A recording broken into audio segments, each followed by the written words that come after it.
This week's Middle East peace talks remain in doubt as Israel hangs tough on a Palestinian deportation order. And a lack of donors creates a critical blood shortage in many areas. This is the CBS Evening News.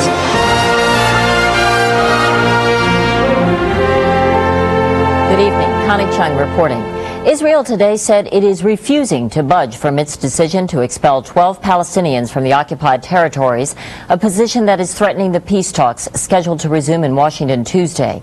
Bert Quint has more on the latest round of warfare between the Arabs and the Israelis. Israeli settlers seething with vigilante fever manned roadblocks and angry Arabs demonstrated in the occupied territories today. 3 Palestinians were shot and wounded. It was part of the cycle of increased terror and retaliation that began on the eve of the Madrid Peace Conference and an inauspicious prelude to the round of Arab-Israeli talks scheduled to begin in Washington on Tuesday. The talks were put in jeopardy last week when a settler was killed, the 4th in 2 months, and Israel responded by ordering the expulsion of 12 Palestinian activists from the Gaza Strip and the West Bank. PLO chief Yasser Arafat says he wants the peace process to continue, but may call for a boycott of the Washington meeting unless Israel revokes the expulsion. The Palestinian and other Arab delegations have delayed their departure for Washington, waiting for Arafat, in consultation with Hosni Mubarak of Egypt and other Arab leaders, to make up his mind.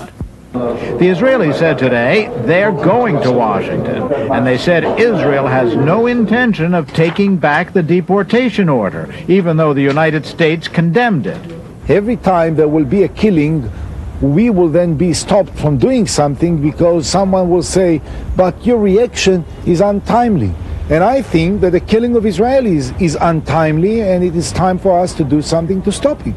The Americans may not like it, but Israeli right-wingers do. And with 1992, an election year here, their vote may be more important to the present Israeli government than Washington's approval. Bert Quint, CBS News, Tel Aviv.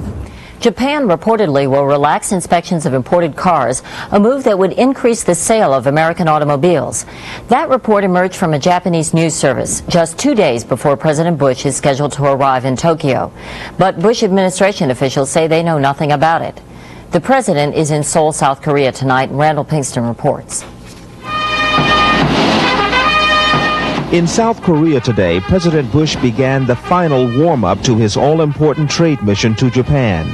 Along with trade, the president will focus on U.S.-Korean security issues here in talks with President Roh Tae-woo. A ceremony at the National Cemetery honoring Korean War veterans was a symbolic reminder of America's long-standing military ties with the South. 4 decades after the Korean War, 40,000 American troops